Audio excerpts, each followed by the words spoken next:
The sergeant shoved a crumpled photo across the interrogation table, its glossy surface catching the fluorescent glare. "Recognize her, Hank?" he asked, his voice flat. Sarah, my wife, was half naked, bruised, and unmistakable. My stomach dropped. I was suddenly cold, exposed. He leaned closer, a sneer twisting his lips. "She says you did this." I was under old Mr. Henderson's '78 Malibu when the cruiser pulled into the lot. The sound of the tires on the gravel was distinct, followed by the low thrum of the engine cutting out. Two uniformed officers stepped out, their hats aligned precisely. I watched their boots approach from my vantage point beneath the lift, the steel-toed leather stopping just short of the drop pan. Dale and Lenny had already gone for lunch, leaving the bay quiet except for the drip of oil. "Hank Dawson?" one of them called, his voice echoing slightly in the empty space. I slid out, wiping grease from my hands with a rag. My coveralls were stiff from work. I stood up straight, nodding. The officer, a younger man with a tight jaw, presented his badge. "Officer Miller, this is Officer Jones. We need to talk to you about your wife, Sarah Dawson." He paused. "She's been admitted to Mercy Hospital. Condition serious." The words settled. Serious. My mind went immediately to the last time I'd seen her. That morning. She'd been fine. I asked, "What happened? Is she okay?" Officer Miller bypassed my question. "We need to know your whereabouts today, Mr. Dawson, specifically the last 3 hours." I looked at my watch. It was just past 1. "I've been here all day, 6 a.m., had a few cars to finish up, stepped out for coffee around 11, I guess, maybe 15 minutes. Quick run to the quick stop down on Cedar." Officer Jones, older, with weary eyes, nodded once. He took out a small notebook and jotted something down. Officer Miller looked around the garage. "Anyone else here?" "Dale and Lenny, they're at lunch. Should be back in an hour or so." Officer Miller walked towards the office door where Dale and Lenny's workstations were visible. He spoke into his radio. Officer Jones remained with me. He asked for the specific coffee shop. I told him the quick stop. He noted that too. Then Officer Miller returned. "We need to take a look at your truck, Mr. Dawson." I nodded and pointed to my F-150 parked near the service bay entrance. He moved methodically. He opened the driver's side door, looked inside, under the seats. He ran a hand over the steering wheel along the dashboard. Then he moved to the passenger side, repeating the action. He walked to the bed of the truck, scanned it, ran his hand along the tailgate. The whole process took maybe 5 minutes, silent except for the faint clang of his buckle against the truck's side. When he was done, he stepped back. "All right, Mr. Dawson, you can go to the hospital. We'll be in touch." I drove to Mercy, the short drive feeling longer than usual. The hospital corridor smelled of antiseptic and old coffee. At the emergency room desk, a nurse directed me to a small waiting area. Dr. Evans, a man with thin hair and tired eyes, found me 20 minutes later. "Mr. Dawson, your wife, Sarah, arrived here approximately 4 hours ago. She sustained multiple contusions, some facial trauma, and internal bleeding. We performed an emergency laparotomy. She also required significant blood transfusions. Surgery is ongoing, but she is stable." I listened, absorbing each word. What caused this?" Dr. Evans adjusted his glasses. He looked at me, then past me, and for a brief moment, a half smile, almost imperceptible, touched the corner of his mouth. It was gone before I could place it. "The injuries are consistent with a severe physical assault, Mr. Dawson." Before I could process that fully, the same 2 officers, Miller and Jones, reappeared. They stood by the door, observing. Officer Miller gestured to the cafeteria. "We have a few more questions, Mr. Dawson." We sat at a plastic table. The smell of lukewarm coffee and stale pastries hung in the air. "Tell us about your marriage, Mr. Dawson," Officer Jones began. 8 years, this past May. Sarah's an attorney, corporate law, good at it too." I kept my voice even. "We wanted to start a family, that was the plan. She quit her job last month, actually, to focus on getting pregnant." Officer Miller leaned forward. "And any disagreements? Arguments?" "Normal ones. Bills, whose turn it was to take out the trash, nothing beyond that." I thought about the routine, the quiet meals, the television. Nothing seemed out of place. "Do you know a man named Ted Miller?" Officer Miller asked, his eyes sharp. I shook my head. Never heard the name. They scribbled in their notebooks for a moment. Then Officer Miller closed his. All right, we'll let you know when Sarah's out of surgery. I drove home. My truck felt like a foreign object. As I turned onto our street, red and blue lights pulsed through the twilight. 2 squad cars, an unmarked sedan, and a white van with forensic science stenciled on the side. Yellow tape stretched across our lawn. Inside my living room was a grid of evidence markers. 2 uniformed officers were careful not to touch anything. A man in a plain suit, Detective Reynolds, stepped out of the kitchen. He had a tight, professional face. Mr. Dawson, Detective Reynolds, we found a few things that need clarification. He led me towards the small downstairs bathroom, pointing to the toilet.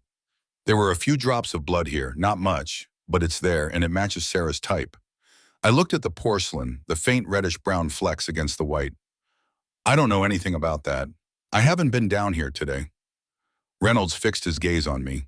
You understand why we're asking these questions, Mr. Dawson? Are you saying I'm a suspect? The question felt heavy in the quiet house. Reynolds sighed, a slight puff of air. We're investigating all angles. It's standard procedure. We're also pursuing leads related to a Mrs. Brenda Miller, an ex-client of Sarah's. She made some threats recently. The wrench felt heavy in my hand. I was tightening a lug nut on a Ford Expedition, the air compressor humming steadily in the background. My mind wasn't entirely on the job. Lately, Sarah had been distant. Not in an obvious way, no fights or angry words, just a slow fading of proximity. Less touch, fewer long conversations over coffee in the morning. She'd go to bed earlier, often with a book, citing fatigue. Our physical intimacy had thinned to almost nothing in the last month, a pattern I'd tried to ignore, rationalizing it away. I figured it was the stress. Giving up her law career wasn't a small thing. She'd worked hard to get where she was, a successful attorney. She talked about wanting kids, sure, but the reality of stopping everything, of trading courtrooms for diaper changes, must have been daunting. I told myself she was just scared. It was a big step, a logical fear for someone like Sarah. My job was to be supportive, to make her feel secure in the choice. I remembered the early days, weekends where we'd just get in the truck and drive, no plan, just whatever road looked interesting. Stopping at roadside diners, laughing over stupid things. Spontaneous. That was us then. We hadn't done anything like that in years. Everything became planned, scheduled, predictable. Maybe that was the problem. We'd lost the spark, the easy connection. A thought formed, solidifying as I wiped my hands on a rag. I could fix this. I could bring back some of that spontaneity. I'd leave early, surprise her, maybe pick up some flowers or that dark chocolate she liked. Just show up unannounced and break the routine. It felt like a good, solid plan, a logical step to bridge the gap that had formed between us. I walked over to Dale, who was wrestling with a brake caliper. Hey, I'm heading out for a bit. Got something I need to take care of. Dale grunted, not looking up. All right, Hank, see you later. Lenny, however, stopped what he was doing. He was leaning into the engine bay of a Honda Civic, his brow furrowed. Hank, before you go, this Civic I just finished. Did the alignment, new tires. You mind taking it for a quick spin? Make sure everything feels right. Just around the block, a few miles. I nodded. It was part of the routine, double-checking each other's work. Sure, Lenny. Keys? He tossed them. I got into the Honda. The ride was smooth, the steering tight. Everything felt solid. I drove a little further than Lenny asked, letting the engine hum on the highway, enjoying the quiet hum of the road. It felt good for a moment to be away from the shop noise. When I turned onto our street, the blue Honda Civic I was driving felt suddenly out of place. My house was visible, and there, parked in our driveway, was a car I didn't recognize. A dark sedan, newer model, probably a Lexus or something similar. Not Sarah's car, not Dale's, not Lenny's. It immediately ruined my plan. The surprise was gone. She had company. I felt a familiar slump of disappointment. Another evening, another schedule, another disruption. My attempt at spontaneity had run into an unforeseen obstacle. I pulled the Civic to the curb, a few houses down.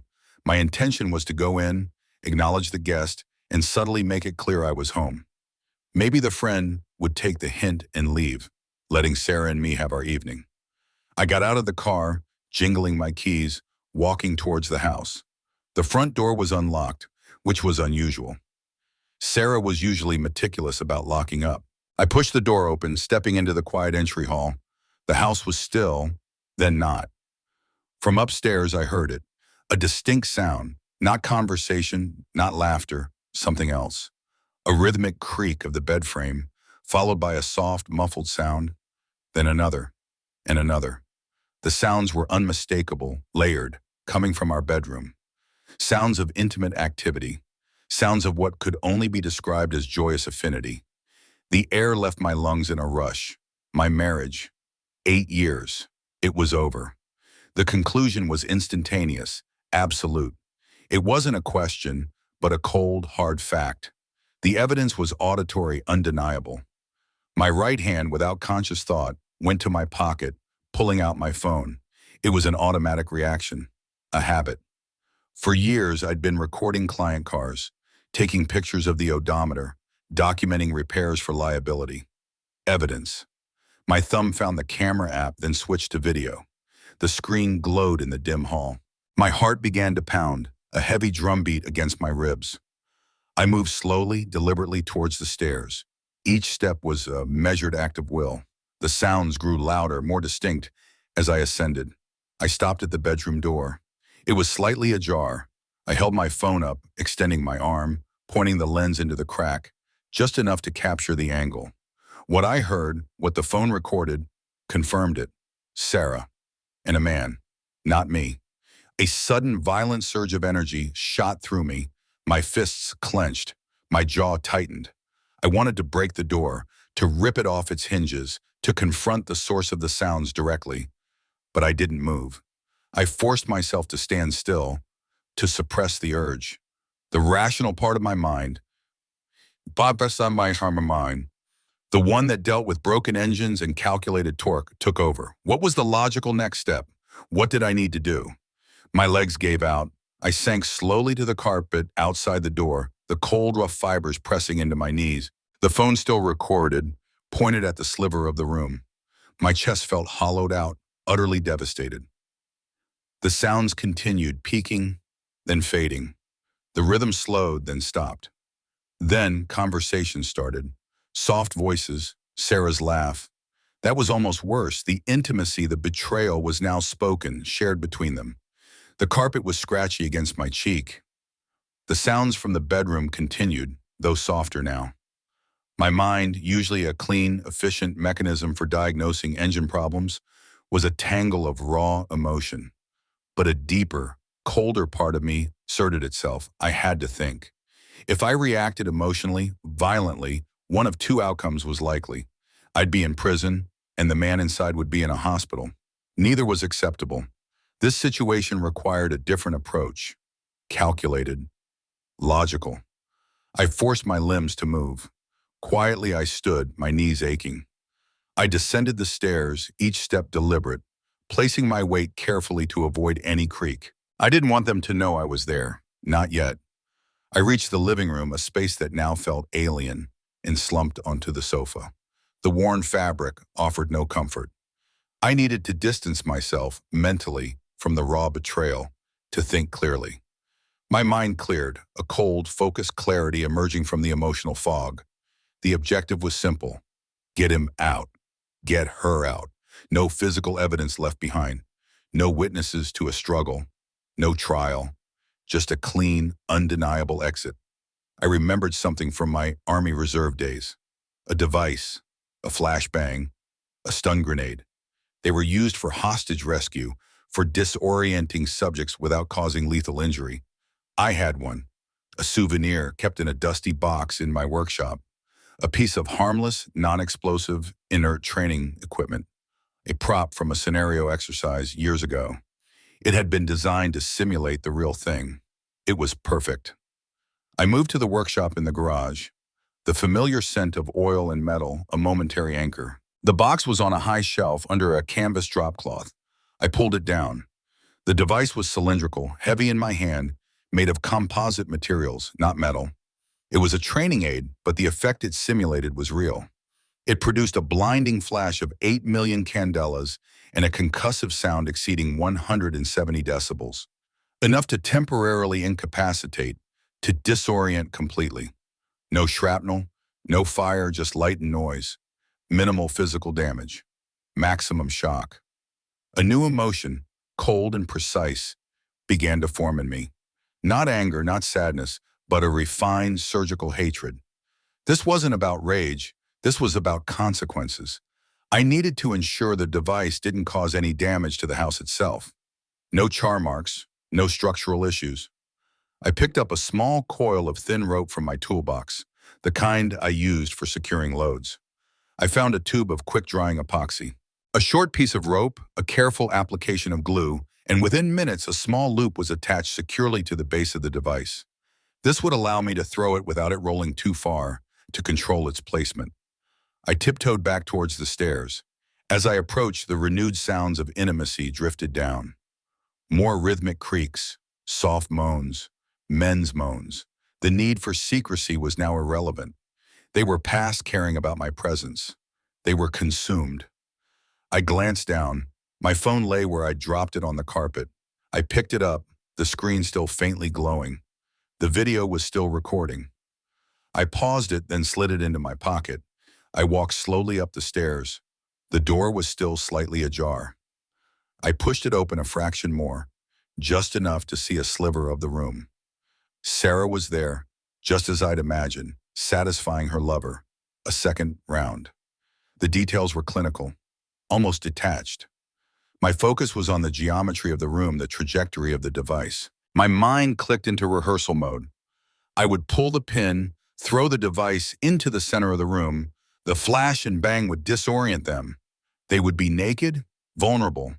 The man would naturally try to flee, covering himself. He would run out of the house.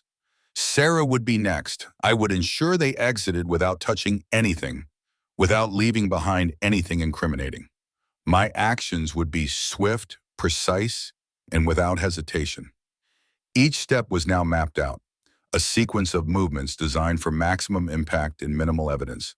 I took a deep breath, the air in the hallway thick with the faint scent of Sarah's perfume, and something else I couldn't quite place. My movements were automatic, precise. I stepped fully into the bedroom. Their eyes, wide with surprise, locked onto mine for a split second.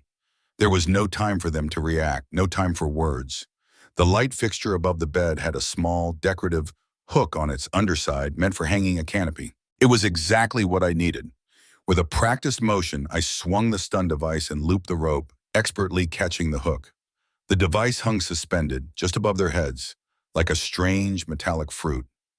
I reached for the pin, pulled it out with my thumb and forefinger, and slipped it into my jeans pocket. Then I turned and walked out of the room, closing the door behind me with a gentle click. My fingers went immediately to my ears, pressing hard, and I squeezed my eyes shut, anticipating the shock. Even through my tightly pressed fingers and closed eyelids, the world exploded. A white flash, searingly bright, pierced through the darkness behind my lids. A brief, blinding afterimage. The sound was a physical blow, a sudden, immense pressure that vibrated through my bones, shaking my teeth. It was exactly as I remembered from the training exercises, amplified by the enclosed space of the bedroom. The concussion was real, a visceral impact. After a few heartbeats, the echoes faded. My plan was simple: burst back in, use the disorientation to my advantage, get them moving. I pushed the door open, ready to execute the next phase, but the scene before me was not what I had expected. It was not the chaos of two disoriented people scrambling for clothes, panicked and exposed. Ted Miller, the man whose name I'd heard from the officer, was lying on his back in the middle of the bed. His eyes were wide open, fixed on the ceiling, but there was no spark of recognition, no conscious thought. Below his waist there was clear damage. A dark, rapidly expanding stain was spreading across the white sheet. His body was tense but strangely still. Sarah was on the floor beside the bed. She was naked, curled into a fetal position, her hands clamped over her ears. Her eyes were open, unfocused, staring into space. Her mouth moved, opening and closing silently, like a fish out of water, gasping for air that wasn't there. She looked utterly lost, not just startled. This was not right. This was not the expected outcome. My carefully constructed plan had gone awry. Confusion settled over me, cold and heavy. I took a step back, retreating into the hallway, trying to process the unexpected. What had gone wrong? The device was designed to be non-lethal, to incapacitate, not injure. My thoughts were abruptly shattered by two horrifying, guttural screams. They ripped through the quiet of the house, raw and desperate. Sarah and Ted. The sounds were not just of shock, but of sheer terror and immense pain. Then came a rapid succession of loud bangs, like something heavy falling, followed by the violent slamming of doors. It sounded like a frantic struggle, a desperate attempt to escape. My plan, it had failed, and worse. I was in serious trouble. The logical precision I'd prided myself on had led to an unpredictable, chaotic mess. I crept forward, carefully peeking into the bedroom again. The scene was now in full motion. Ted Miller, no longer still, was tumbling out of the bed, a grotesque fall to the floor. His hands were clutched tightly to his groin, his body racked with spasms. A low, agonizing howl ripped from his throat, echoing the screams I'd just heard. He writhed on the floor, a picture of absolute agony. Ted Miller was on the floor, still howling. Sarah was no longer in the bedroom. I heard a muffled sound from the bathroom, followed by retching. She was in there, I concluded, dealing with the shock in her own way. My mind, despite the escalating chaos, moved to the practicalities. The evidence. I had to ensure nothing was left behind, nothing to link me to this. I stepped back into the bedroom, ignoring the man writhing on the floor. My eyes scanned the room quickly. The stun device still hung from the light fixture. The main charge had detonated, but the detonator mechanism itself remained.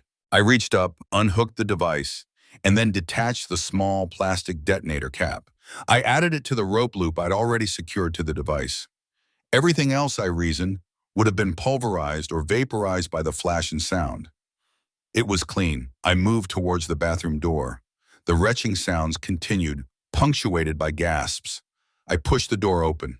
Sarah was on her knees before the toilet, her body convulsing. Her hands clutched the porcelain, her hair falling around her face. She was vomiting violently, emptying her stomach into the bowl. She didn't look up, didn't acknowledge my presence. The sight should have stirred something in me, pity or concern, but I felt nothing. I just didn't care anymore. The emotional well had run dry. I turned to leave the bathroom, my gaze sweeping the floor, searching for anything I might have missed. That's when I saw it. Near the base of the vanity, a small, dark object. I bent down. It was a warm, soft piece, resembling a tongue tip lying innocently on the tile. It was clearly biological. It must have been from Ted Miller. Another unforeseen consequence.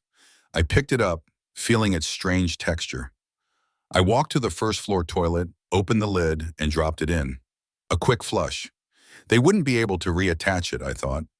The implications were chilling, but my focus remained on the methodical elimination of loose ends. I had to get out, and I had to do it without drawing attention. I moved quietly, trying not to make a sound. I slipped out the front door, the night air cool against my face. I walked quickly down the street, grateful for the long driveways in the distance between my house and the neighbors. No streetlights for 200 yards. Good. Halfway to the garage where I'd left the Honda Civic earlier, I stopped beside a roadside trash can. I pulled everything out of my pockets, the stun device, its detonator, the pin, the video of Sarah and her lover. All of it went into the trash, buried under a crumpled newspaper and a soda can. No trace. It took me less than 10 minutes to get back to my small work garage. The fluorescent lights hummed, casting a familiar, sterile glow, my refuge. I reached for the phone on the wall, the heavy black receiver feeling solid in my hand. I dialed Dale's number first, then Lenny's, my dirty, oil-stained employees and friends. "Dale, it's Hank. I need you to come to the shop, right now. Something's happened." My voice was steady, calm, but the urgency must have been clear. "What is it, Hank? Everything all right?" Dale's voice was sleep-thick. "Just get here and tell Lenny to come too. No questions, just get here." I hung up before he could press further. Then I called Lenny. His response was similar, but they knew me. They knew I wouldn't call them in the middle of the night for nothing. They would sense the alarm, the cold urgency in my words. They would come, stick around to the end to see how life's costly choices unfold. Dale and Lenny arrived within 15 minutes, their faces decreased with sleep and concern. Dale rubbed his eyes as he stepped inside. "What's going on, Hank? You sound like the world's ending." Lenny nodded, his arms crossed. "Yeah, boss, you scared us. Everything okay?" I looked at them, my two employees, my friends. They'd worked for me for years, seen me through good times and bad. Their loyalty was unwavering, earned through countless shared shifts and early mornings. "I need you both to vouch for me," I stated, my voice flat, devoid of emotion. "For the last 45 minutes, say I was here working on Mr. Henderson's Malibu, maybe, or that Civic Lenny just finished. Something solid." They didn't hesitate. "Of course, boss," Dale said, almost simultaneously with Lenny's, "Whatever you need, Hank." The words were automatic, a reflex of their long-standing trust. I held up a hand. "Hold on, don't be so quick. What I did was very serious. Once I tell you, you might not be so eager to answer for me." I paused, letting the weight of my words settle in the silence of the garage. The air compressor hummed, a low, steady sound. "I'm not even sure what the charges might be. Could be anything. Could be jail time." Their expressions shifted from concern to a deeper apprehension. They looked at each other, then back at me, waiting. But before I explained, there was a practical matter to attend to. I walked over to my workbench, pulling down my old, oil-stained overalls. I slipped them on, the familiar weight a comfort. Then I picked up a greasy rag and systematically rubbed oil and grime onto my hands and face, smudging my forehead, darkening the lines around my eyes. The transformation was deliberate, creating the image of a man who had been at work, physically engaged, for hours. I knew the police would be coming. It was a certainty, and I had to be ready. "All right," I said, turning back to them, sharing to them. "Here's what happened." I recounted the events concisely, factually, stripping away any emotion. The surprise arrival at the house, the unfamiliar car, the sounds from upstairs, the stun device, my plan, and the unexpected consequences. I described Ted Miller's state, Sarah's condition, and the subsequent efforts to erase evidence. Dale and Lenny listened, their eyes wide, their jaws slack.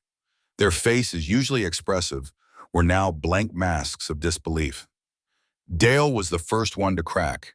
He tried to hold it in, his face contorting, his lips pressed into a tight line. His eyes flickered away, then back to me. 15 seconds, maybe 20. Then a low chuckle escaped him, then another, growing in intensity. It wasn't a laugh of joy or amusement, but something darker, almost hysterical. A release of pure, shocked disbelief. His laughter was infectious, catching Lenny by surprise. Lenny tried to suppress it, but a snort escaped, followed by a wheezing sound. Soon, both of them were leaning against the workbench, hands over their mouths, shaking with silent, then not so silent, guffaws.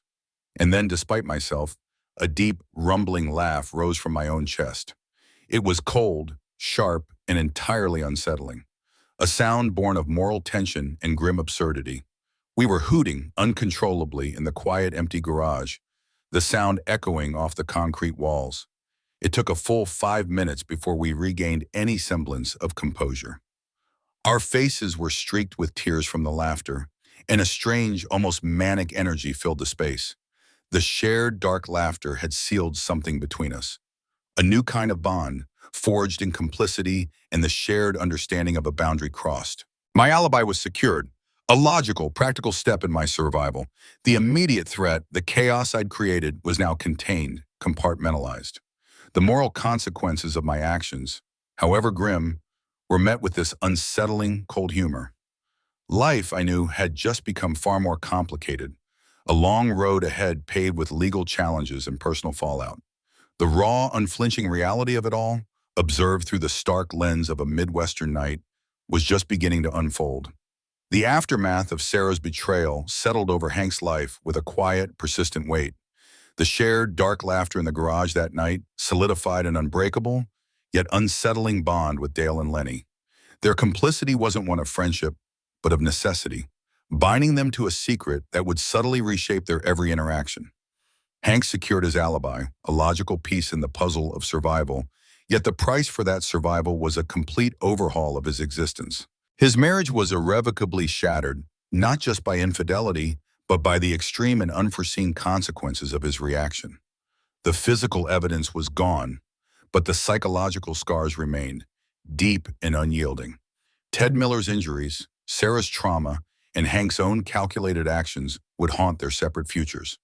The world, once predictable, now carried a constant hum of moral unease, a cold realism that defined his every step forward. The betrayal had not only ended a marriage, but had irrevocably altered the course of several lives, leaving behind a profound and continuing legacy of difficult choices and their lasting impact.